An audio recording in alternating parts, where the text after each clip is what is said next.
Hello, my name's Luca. My name's Ben. I'm Craig. We're driving home after seeing Mad Mix, starring DJ Jazzy Jeff. Luca. I know you had high expectations for this movie. I had very high expectations for this movie. Did it even come close to meeting them? Just crazy, going nuts. I was thoroughly impressed. I loved that. Hello. You're driving with absolutely no headlights on. Nothing is on. You gotta make sure you turn them on when you drive, okay? Yeah. Go ahead. Cool, thank you.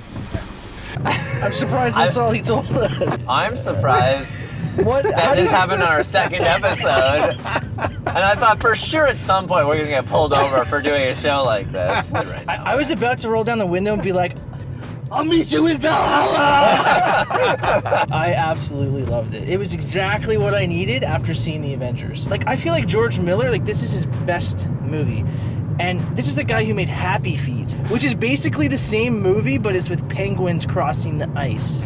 The dialogue was very minimal. Mad Max's character, he didn't say that much, and it worked so well. A lot of my favorite action films of all time have that similar characteristic in mind. He still keeps intrigue. He's not just like, here's the entirety of the world, I'm going to explain everything and ruin the mystery behind what is too big to explain in 2 hours. So I'm not even going to attempt it. It's like, this is a story about some people driving down a road with a bunch of other people driving down the road to kill them and then going back again.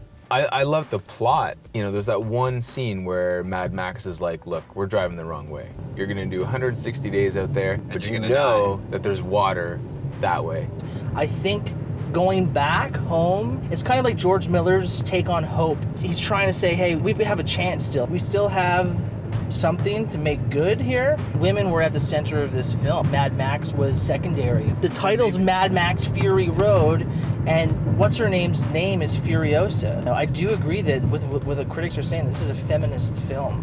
It was a big fuck you to the boys club. Like, there's a lot of action movies where cars are smashing into each other and stuff, right? George Miller found a way to make it new. All these situations where he's like in the mask in front of the car, its blood's being pumped to the guy in the back, and then an obstacle comes in, and you're like, there's no way he's gonna get out of that. And then all of a sudden, to find a way, and you're like, holy shit. I loved how they had that chrome spray paint. Yeah. And they were huffing that. It was like a drug. It was, and it was also like body art. I think it had to do with their leader's breathing apparatus, and they all wanted to look and like channel him. And he's one of my favorite villains, I think, in a long time. I think like his aesthetic is just mean enough and just crazy enough. I was expecting a movie where the action star barely said anything. I got that. I was expecting mind-blowing sequences, and I was expecting it for the full 2 hours.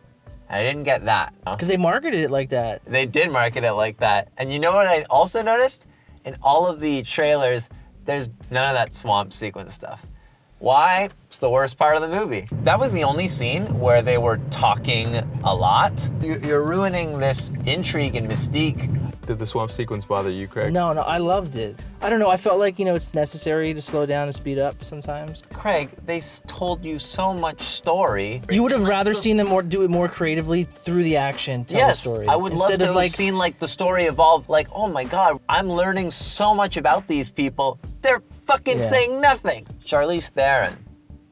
Rock worst solid. part, for me, worst part of the movie. Her acting for me was in some spots was kind of like In I the don't know. swamp scene? It just like everything was so high octane, and then her delivery. George Miller should have pushed him a little harder.